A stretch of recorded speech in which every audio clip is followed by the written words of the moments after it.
Hello, welcome to Diplomatic Channel. I am Amarachi Ubani.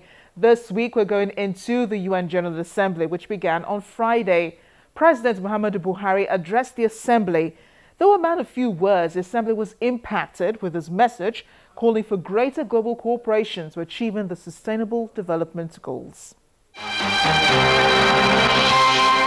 The declaration that we have adopted today testifies to the urgency and the necessity for action by all of us. It is not for want of commitment that previous initiatives have failed or could not be fully realized. What seemed to be lacking in the past were political will and the required global partnership to pursue and implement the programs to which we committed ourselves. It enjoins global consensus. We have agreed to deliver as one and to leave no one behind. This is a promise worth keeping. The president always takes up an opportunity to talk about Nigeria and the progress we're making, especially since the new administration took over. I wish to reiterate Nigeria's commitment to the pursuit of transparent and accountable fiscal and economic management. We are taking measures to improve and streamline internal generation of revenue and to plug all loopholes that have led to illicit capital flight from Nigeria. We are also putting in place mechanisms to prevent oil theft and other criminal practices that are detrimental to our economy. We are taking concrete steps to address present environmental challenges, especially in cleaning up degraded ecosystems caused by oil spillage, land erosion, desertification, and floods. The threat posed by climate change is real and present in our country. Also at the UNGA was Pope Francis, who had had a busy week visiting Cuba and then the United States. And while in the US, Pope Francis spoke to Americans about the current migration crisis in Europe and the new Iranian deal.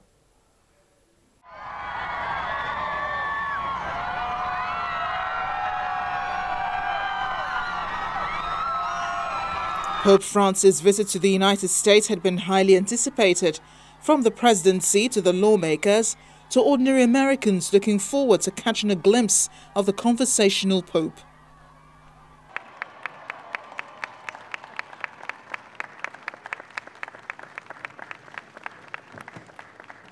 Shortly after his arrival, both leaders had a chat on the White House South Lawn.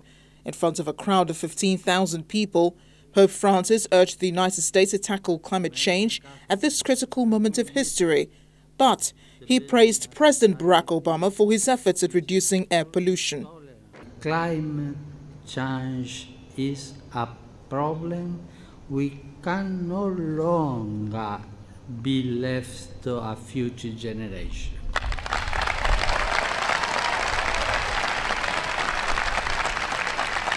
When it comes to the care of our common home, we are living at a critical moment of history.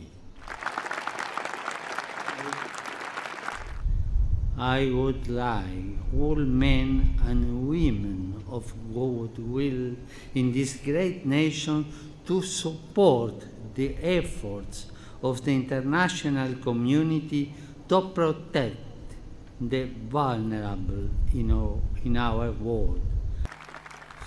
The Pope has been a frequent critic of the damage caused to developing countries and the environment by the excess of capitalism.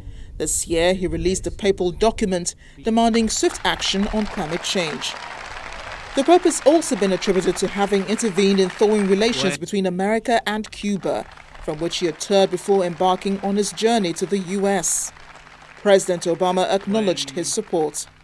Holy Father, we are grateful for your invaluable support of our new beginning with the Cuban people, which holds out the promise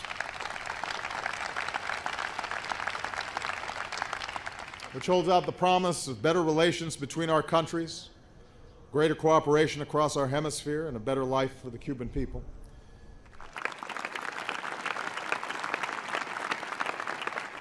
You remind us that the Lord's most powerful message is mercy.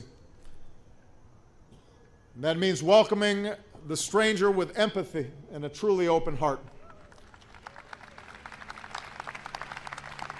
From the refugee who flees war-torn lands to the immigrant who leaves home in search of a better life.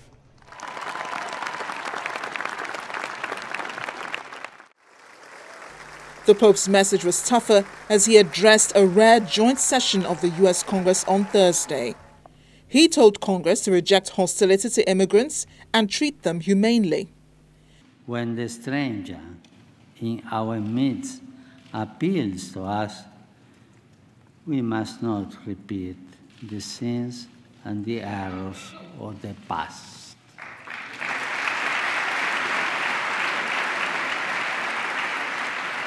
We must resolve now to live as nobly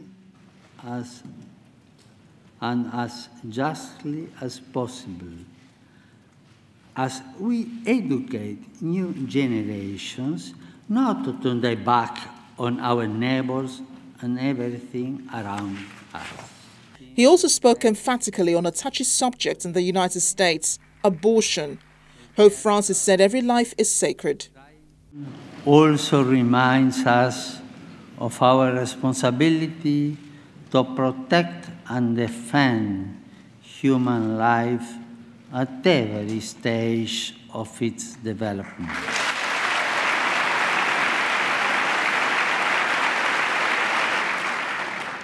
This conviction has led me from the beginning of my ministry to advocate at different levels the global abolition of the death penalty.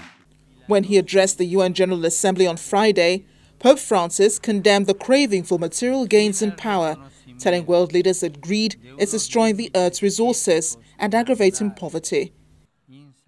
He called on government leaders to ensure their people enjoy the minimum material means needed to live. When we come back after the break, we'll be speaking with the Director of Africa Justice Network, Dr. Anyede Okure, on the Pope's visit to the U.S. Please stay with us.